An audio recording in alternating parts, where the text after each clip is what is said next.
کی آرزو قبول کرے۔ دعائے واصف فضا کے ہے بس یہ تمنا وہ دیکھے یہ روزہ، الہی آمین، ہے جس کے دل میں تمنا یہ روزہ، ہو سجدہ ریز یہاں اور ہو لبوں پہ صدا، قریب آ گیا مولا حسین کا روزہ، کیا حال دل کا ہے کیسے بتاؤں۔ تین شرفت مصائب کے کہ ابھی ہم جس کے روزے پہ جا کے جو اور کربلا کے بعد جو ہوا ہے، بر محمد والے محمد صلی اللہ خیموں کیا رہا خیموں میں شک اداسی رہ گئی، صرف رونے کو محمد کی نواسی رہ گئی، سج گئی قاسم کے ٹکڑوں سے ادھر کے وہ بلا، سج گئی قاسم کے ٹکڑوں سے ادھر کے وہ بلا، ماں ادھر بیٹے کی دلہن کو سجاتی رہ گئی، چھینتا تھا شمر چادر اور زینب بار بار،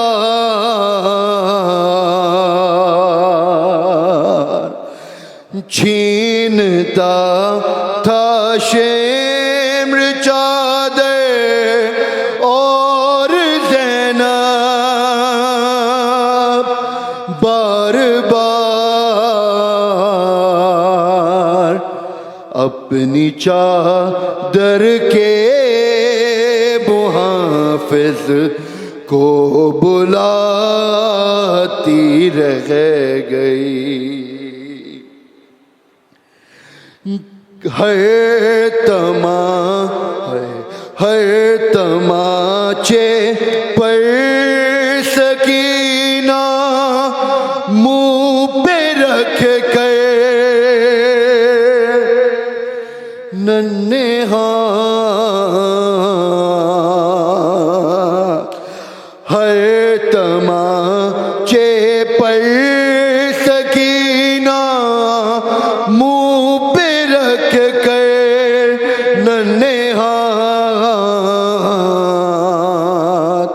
نیل رخساروں کے غازی کو دکھاتی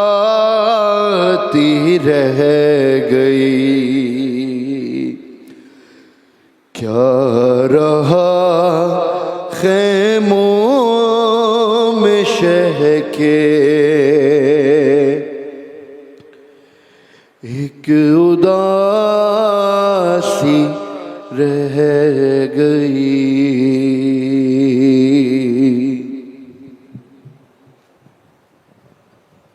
جزاک اللہ۔ واصف رضا ہدیہ سلام پیش کر رہے تھے، مولا آپ کی توفیقات خیر میں اضافہ فرمائے۔ میں ملتمس ہوں حجت الاسلام والمسلمین مولانا محمد تقی مہدوی سے کہ آپ آئیں اور عشرہ محرم کی تیسری مجلس عزا سے خطاب فرمائیں۔ بآواز بلند تر صلوات۔